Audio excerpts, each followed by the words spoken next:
l'Écosse et l'Alsace n'avaient pas de points communs. Jadis peuplée de tribus celtiques, l'Alsace a su conserver de ses origines deux éléments essentiels à la fabrication de l'eau-de-vie, l'art de la distillation et l'alambic.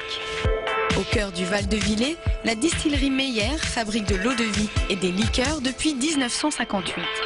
En 2007, la maison familiale s'est même lancée dans un whisky 100% alsacien.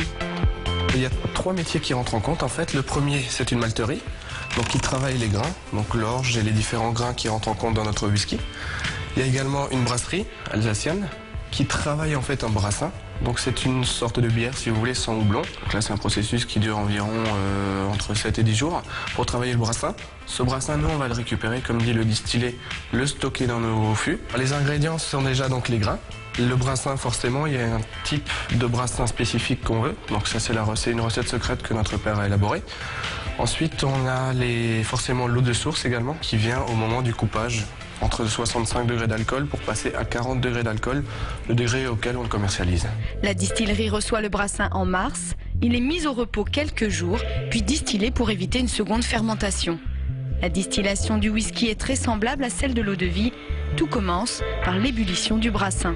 Il y a une première sélection au niveau des vapeurs qui est faite en fait de la forme caractéristique de l'alambic. Il y a une condensation des éthers sur les parois qui recoulent dans le brassin. Les vapeurs les plus lourdes, les éthers, ce qui vous brûle en fait quand vous buvez de l'alcool, vont couler, retomber dans le brassin. Les plus légères vont suivre un cheminement par le col de cygne, arriver dans une colonne, une grande colonne qui fait 3 mètres de haut, qui va séparer à nouveau les éthers, ce qu'on ne veut pas dans l'alcool. Tout en haut de cette colonne, on a la partie la plus aromatique de notre whisky. Vient ensuite le serpentin de condensation, donc serpentin à eau froide.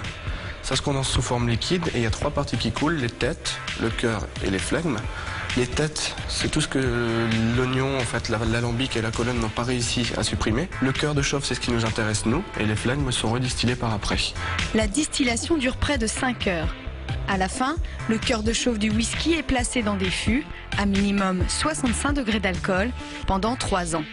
Tous les alcools, en fait, quand ils sortent d'une distillation, que ce soit un cognac, un armagnac ou un whisky, sont des alcools blancs. La coloration, en fait, et le côté un peu tannique qu'on va retrouver dans ces produits, va venir vraiment du fût. Là, on a un whisky qui vient de sortir de l'alambic. Donc, c'est un whisky qui est blanc. En soi, c'est pas encore un whisky, parce que la définition légale d'un whisky, c'est une eau-de vie de grain vieilli minimum 36 mois en fût de chêne. Maintenant, je vais vous montrer la différence avec 6 ans de fût. Vous verrez au niveau de la coloration, c'est totalement différent. Voilà. Voilà donc ce qu'on a après 6 ans de fût. Donc, que vous voyez bien la différence entre les deux. Et voilà, vous n'avez plus qu'à déguster avec modération, bien entendu. Chers amis du terroir, bonjour. Savez-vous que la France est le pays le plus grand consommateur au monde de whisky avec près de 150 millions de litres consommés annuellement? Mais le whisky est surtout une affaire de passion. Et des passionnés, moi j'en connais un. Il s'appelle Serge Valentin et il a un blog avec lequel vous allez pouvoir tout découvrir sur les whiskies. Des milliers de notes de dégustation. Mais Serge, surtout, c'est un Welsh. Et son rêve serait qu'un jour, on retrouve une petite distillerie de whisky en pays celte alsacien.